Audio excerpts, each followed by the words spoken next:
Hello everyone, my name is Adarsh. Welcome back to the video. स्वागत है आप सभी का। कैसे हैं आप सब? आशा करता हूँ अच्छे होंगे। जितने भी लोग प्रिपेयर कर रहे हैं 2026 सीजीएल के लिए, ये वीडियो बेसिकली उन्हीं के लिए है। एग्ज़ाम का प्रिपरेशन, किसी भी पर्टिकुलर एग्ज़ाम को टारगेट करते हुए अगर आप तैयारी कर रहे हैं तो आपको उस एग्ज़ाम का एक लेवल पता होना चाहिए कि उसकी कट ऑफ लगभग कितनी आती है हर साल, एंड सेफ स्कोर क्या होगा एग्ज़ाम के लिए, जो एक एक्सपेक्टेड होता है। एंड एक्सपेक्टेड में हम ये भी कह सकते हैं कि अगर एग्ज़ाम का लेवल लगभग हर साल सेम लेवल का ही रहता है तो कहीं ना कहीं एक एक्सपेक्टेड चीज़ों पे बात कर सकते हैं, एंड एक सेफ स्कोर निकल के आता है जो जिसे हम दिमाग में रख के फिर अपने फर्दर पर्टिकुलर तैयारी जो है, अपनी प्रिपरेशन को आगे बढ़ाएं एंड उस स्कोर को मेंटेन करते हुए अपनी तैयारी को आगे लेके चलें। If you are a serious student you can watch at 1.5x। आप 1.5x की स्पीड करके देखिए, अदरवाइज नो इशू, आप स्किप कर सकते हैं। इसमें पर्टिकुलर दो चीज़ पे मैंने बात की है। एक पहला कि क्या एक एक्सपेक्टेड कट ऑफ हो सकती है। अब देखिए, कट ऑफ की बात करें तो बिना पेपर हुए मैं बात नहीं कर सकता हूँ सारी चीज़ों पे ना, क्योंकि बिना पेपर के लेवल के या फिर बिना कट ऑफ का अंदाज़ा नहीं लगाया जा सकता है। बट अगर मैं बात करूँ जितने भी प्रीवियस ईयर हैं, 2023 या 2024 या 2025, लगभग पेपर का लेवल सब में सिमिलर ही रहा है, थोड़ा सा ऊपर और नीचे हुआ है। तो अगर सेफ स्कोर की बात करें उस चीज़ पे तो कहीं ना कहीं वो लगभग उस चीज़ पे खड़ी उतरती है, एंड आप उस चीज़ को लेके आगे तैयारी कर सकते हैं। ठीक है, बाकी जब एक बार प्री हो जाएगा देन जो एक्चुअल कट ऑफ की होगी उसकी बात करेंगे फर्दर वीडियोस में। बिना किसी देरी के वीडियो स्टार्ट करते हैं। वीडियो स्टार्ट करने से पहले चैनल को सब्सक्राइब जरूर करें।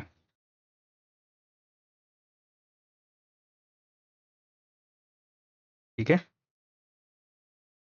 तो देखिए 2024 का जब प्री हुआ एंड इसमें लगभग क्वालिफाई हुए थे 1.5 लाख बच्चे, 1.6 थे। ठीक है, तब इसकी कट ऑफ इतनी हाई गई थी, 153 गई थी, यूआर की 146। देख रहे हैं 5 डिजिट तक पॉइंट के बाद गई है cut off 142। EWS SC 126, ST 111। इतनी हाई कट ऑफ, इसके बिहाइंड रीजन क्या है? देखिए रीजन, एक तो चीज़ ये भी है कि नंबर ऑफ वैकेंसीज ज़्यादा थी तो कट ऑफ कम होनी चाहिए थी, रैदर देन कट ऑफ ज़्यादा है।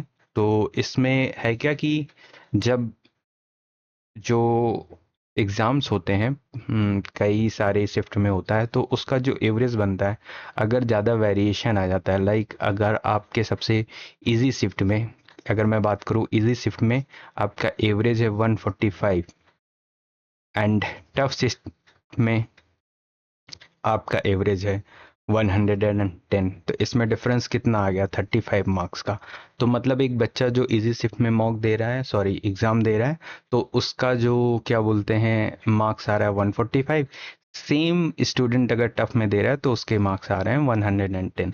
तो एग्जाम के लेवल की वजह से वेरिएशंस आ जाते हैं। अब पहले अभी क्या, अभी तक 2025 के पहले यही होता था, 2024 में यही चीज़ें हुई थी कि जो टफ शिफ्ट जिन बच्चों के शिफ्ट में पड़ा है, टफ आ गई है, तो उसको आप कर देते थे, एंड इसमें जो है 35 मार्क्स ऐड करके सेम लेवल पे ले आते थे, सो दैट जो लड़ाई है या फिर देखिए कि कट ऑफ जो मेंटेन होती है वो इसी तरीके से होती है, इसी को नॉर्मलाइजेशन कहते हैं, ताकि जो लेवल है सबका एक, ये सब एक लेवल पे आ जाए। 2024 तक यही होता था, इसलिए जो मार्क्स हैं, जो कट ऑफ है वो हाई जाती थी। जैसे कि आप देख सकते हैं सेम 2023 में भी लगभग इतना ही था कट ऑफ। 2025 में कट ऑफ काफ़ी गिरा, कितना गिरा? 153 से इतना आ गया, देख रहे हैं कितना कम, 136। जबकि 2024 में बात करें 1.6 लाख स्टूडेंट क्वालिफाई हुए थे टीयर 2 के लिए, एंड इसमें 1.3 लाख ही क्वालिफाई हुए थे टीयर 2 के लिए। तो यहाँ पे तो बच्चे भी कम हैं, उसके बावजूद कट ऑफ कम है, ज़्यादा होनी चाहिए। क्यों? क्योंकि इसमें नॉर्मलाइजेशन का जो फैक्टर है, पहले ये होता था अगर आसान शिफ्ट में 145 आया है एंड टफ शिफ्ट में आया है 110, तो इसमें ऐड कर दो 35 सारे बच्चों में, तो ये सेम लेवल पे आ जाएंगे, ये भी 145 पे आ जाएंगे। बट 2025 में क्या हुआ, अगर आसान शिफ्ट का जो एवरेज आ रहा है वो 100 आ रहा है एंड टफ वाले का आ रहा है 130, तो पहले क्या होता था कि इसमें 30 ऐड हो जाता था, लेकिन अब नहीं होता है। अब क्या होता है कि इसका कितना गैप है, 30 नंबर का। तो इन दोनों को, इसमें से कुछ माइनस हो एंड इसमें कुछ प्लस हो, वो सेम लेवल पे आ जाए। अब कितना होगा, इसमें 15 ऐड करेंगे तो ये वाला आ जाएगा 115 पे, और इसमें से 15 माइनस करेंगे तो ये भी आ जाएगा 115 पे। तो बेसिकली सबको सेम लेवल पे लाने के लिए पहले होता था सिर्फ ऐड होता था, अब क्या है कि बीच में लेके आते हैं उनको। टफ वाले को मार्क्स कुछ एक्स्ट्रा दो एंड जो मार्क्स जिनका इजी है, शिफ्ट जो इजी है उसमें कुछ ऐड करो उनको एक लेवल पे लेके आने के लिए। तो बेसिकली ये नॉर्मलाइजेशन का फॉर्मूला ऐसे ही काम करता है। बाकी तो बहुत सारी टर्म्स है उसमें, वहाँ पे नहीं जाते हैं। इस सिंपल सा मैंने एक बात किया है कि कैसे नॉर्मलाइजेशन बनता है उसका। तो इसीलिए जो कट ऑफ मार्क्स है 2025 में थोड़ा सा डाउन गया था, थोड़ा नहीं बेसिकली काफ़ी डाउन गया था।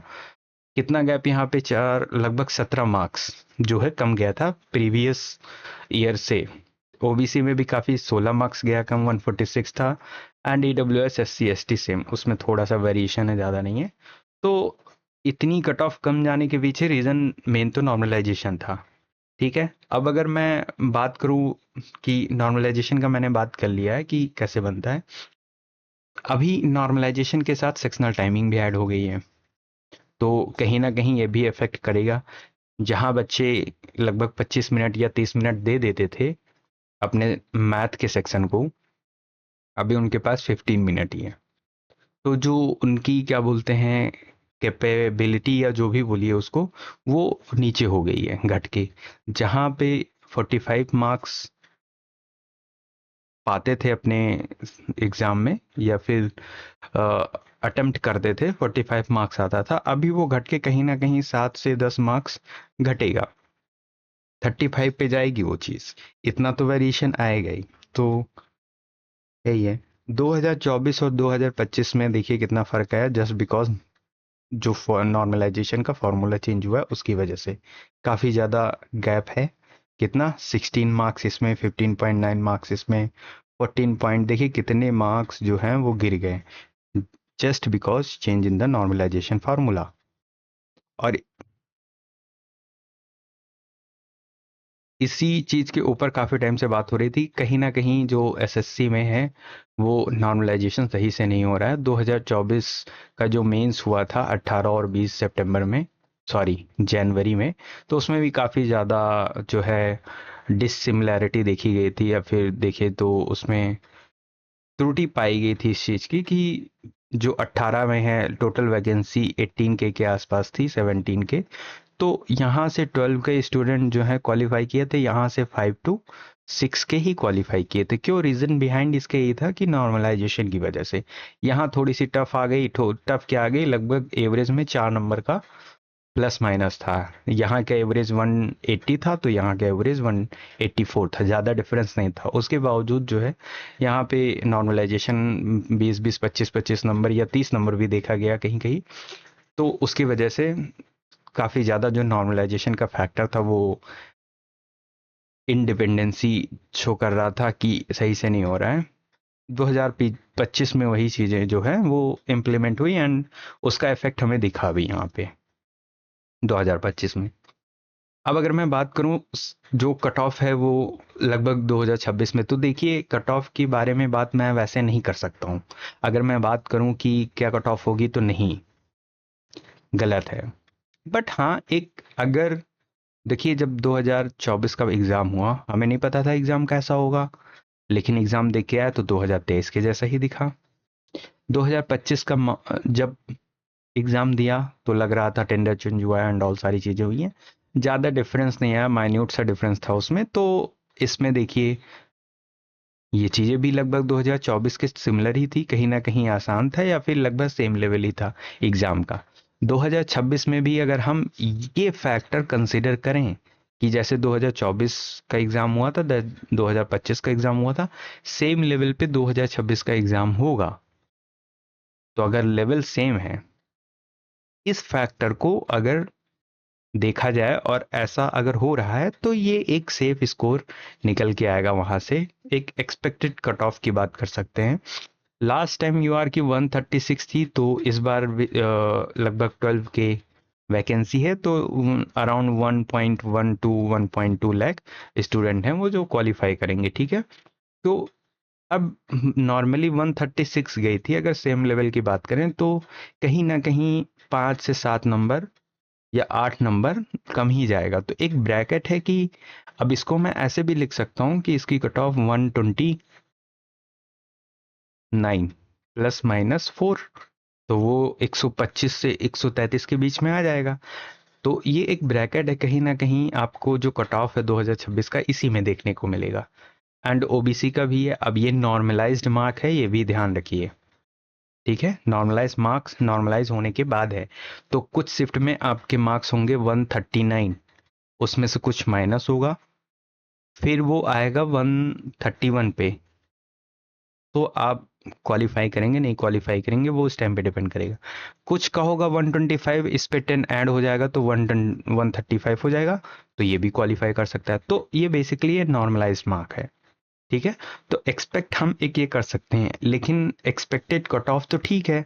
एक सेफ स्कोर होता है कि इतना हम, चाहे इजी शिफ्ट आए, हार्ड शिफ्ट आए, या फिर मॉडरेट शिफ्ट आए, एक हम एक नंबर बता दीजिए जिसमें क्या बोलते हैं एक सेफ स्कोर आ जाए कि हाँ अगर मैं इतना अटेम्प्ट कर रहा हूँ, लाइक 140 150 मार्क्स में अचीव कर रहा हूँ, तो मेरा ये 100% क्वालिफाई।